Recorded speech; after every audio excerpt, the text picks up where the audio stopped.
معجزات قرآنی اور سرسید مفکرین کی فہرست اس قدر طویل ہے کہ مفکر اور غیر مفکر کے درمیان خط تفریق کا پایا جانا عصر حاضر میں بہت دشوار ہے۔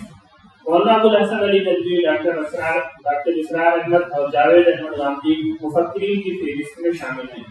سر سید احمد خان کو مغرب اور مشرق کے بے شمار مصنفین نے مفکر کہا ہے، جو بجائے سر سید کے تحقیقی زاویوں کی روشنی میں انہیں بغیر کسی تذبذب کے مفکر کہا جا سکتا ہے۔ ان کے ہاں سوال اعظم اور اجماع کا کوئی تصور نہیں تھا، نہ ہی مفکرین و متقدمین کے سر میں سر ملانے کی انہیں عادت تھی۔ اسلامیات، قرآنیات اور تعلیمات میں ان کی آراء و تفردات کے حوالے سے انہیں مفکر قرار دینا مسئلہ مشکوک نہیں۔ یہ بات مبنی بر صداقت ہے کہ ہندوستان میں انہوں نے تفکر قرآن کا آغاز کیا اور مفسرین کے خیالات کی روشنی میں اپنی تفسیر کو ترتیب نہیں دیا، بلکہ اپنے تفکر قرآن کی بنیاد پر بہت سے نئے خیالات پیش کیے۔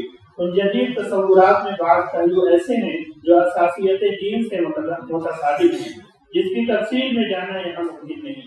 یہاں صرف سنت اللہ سے متعلق ان کے نقطۂ نظر کی صراحت مقصود ہے، جسے سر سید نے اپنی تحریروں اور اپنی تفسیر میں معمول فطرت سے تعبیر کیا ہے، جس کا مفہوم یہ ہے کہ اللہ نے اپنی پیدا کردہ چیزوں کو جن اوصاف و طبائع سے متصف کیا ہے، اس کے برعکس کچھ ہونا ناممکن ہے، یعنی اللہ کے اقوال و اعمال میں تضاد و بعید القیاس ہے۔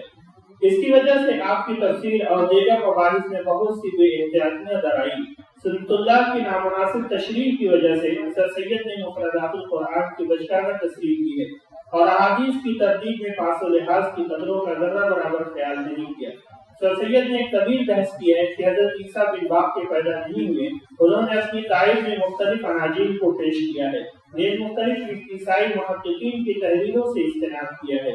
اسی طرح آیات کریمہ کی تعویل میں ایسا طریقہ کار اپنایا ہے کہ اپنے موقف کو معتبر پیش کر سکیں۔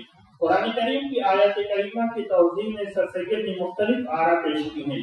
اللہ تعالیٰ کا ارشاد ہے، لم یمسسنی بشر ولم اک بغیا، حالانکہ مجھے تو کسی انسان نے ہاتھ تک نہیں لگایا اور نہ میں بدکار ہوں۔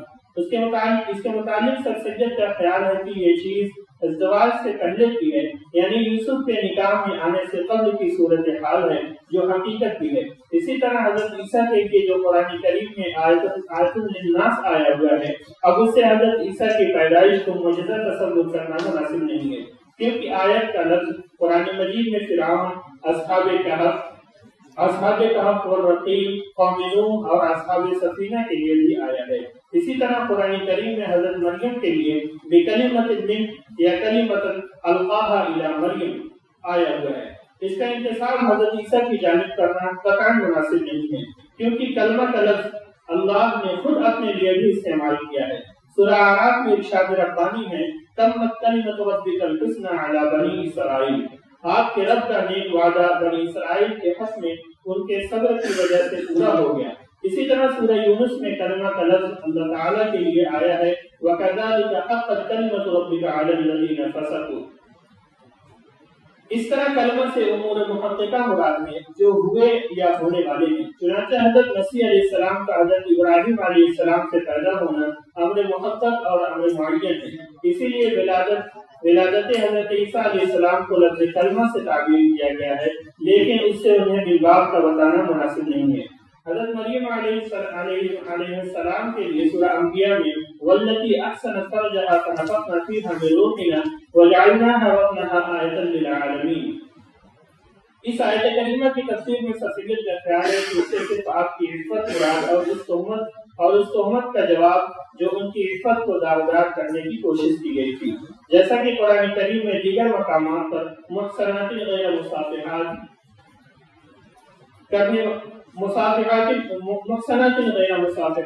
اور المحصنات من النساء آیا ہوا ہے۔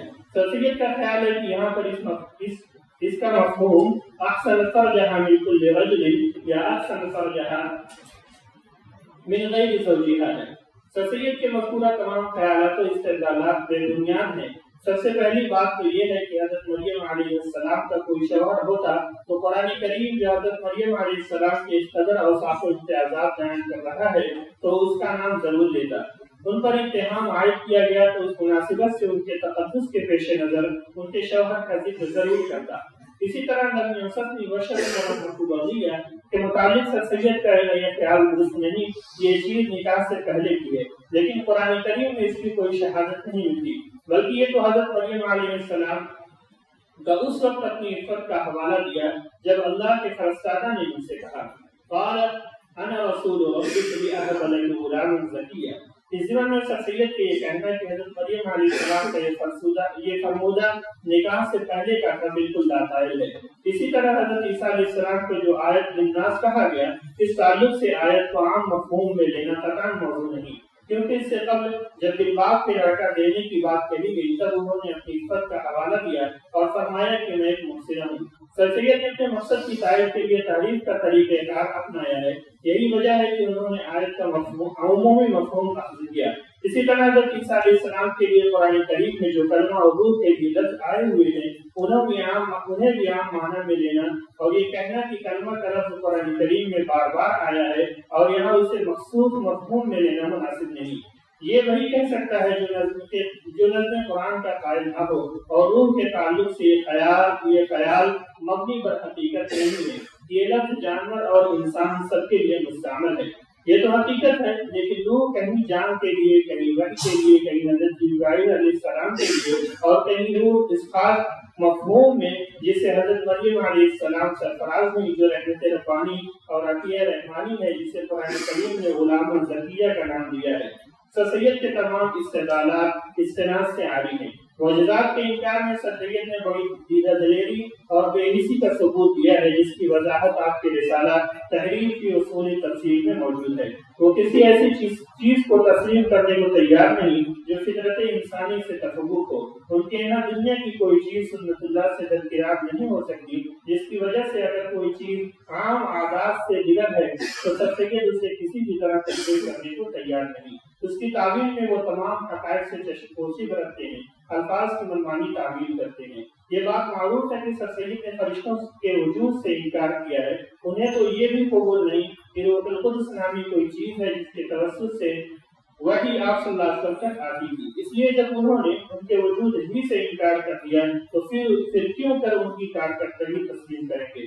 یہی وجہ ہے کہ وہ یہ قبول کرنے کو تیار نہیں کہ جنگ بدر میں فرشتوں نے صحابہ کرام کی مدد کی، جبکہ مذکورہ آیات کریمہ میں یہ ہدایت ہے کہ فرشتوں کو بھیج کر اللہ تعالیٰ نے صحابہ کرام کی مدد کی۔ اس میں کسی طرح کے انکار یا کلام کی گنجائش نہیں ہے۔ مذکورہ سطور کی روشنی میں کہا جا سکتا ہے کہ سر سید معجزات کے صریحاً منکر تھے، جس کی صراحت تحریر فی اصول تفسیر احمدی اور ان کے مقالات میں دیکھی جا سکتی ہے۔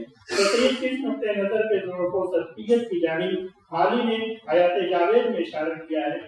مقالات سر سید کے مرتب اسماعیل پانی پتی نے سر سید کے اس غیر مدلل نقطۂ نظر کو موضوع بحث بنایا ہے۔ یہاں یہ بتانا مناسب ہوگا کہ مولانا حمید الدین فراہی رحمۃ اللہ علیہ نے سر سید کے نظریے قانون فطرت کی تردید کی ہے۔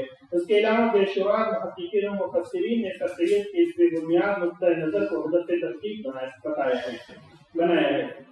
سر سید نے قرآن معجزات کی ترتیب میں بعض ایسے فکرانہ مباحث اٹھائے ہیں جس کا لسانی تعقل سے دور کا تعلق نہیں۔ تعبیر آیات میں ایسی راہیں اختیار کی ہیں جن پر ہنسی آتی ہے۔ مسلمہ حقائق بلکہ حقائق ربانی کو یہ کہہ کر انکار کر دیتے ہیں کہ ان کا اسرائیلیات سے تعلق ہے۔ یہ یہودیوں اور عیسائیوں کے قصے کہانیاں ہیں۔ علماء کرام اور مفسرین کی توضیحات کو خرافات کا پلندہ قرار دیا ہے جو قطعاً خوشگوار علمی انداز میں ہے۔ بہرکیف سر سید کے قانون فطرت نے ان کی علمی و تفصیلی بلندی کو متاثر کیا ہے۔ سر سید کے خیالات میں تفکر قرآن تو ہے لیکن اس کا سلسلہ تحریف قرآنی سے جا ملتا ہے۔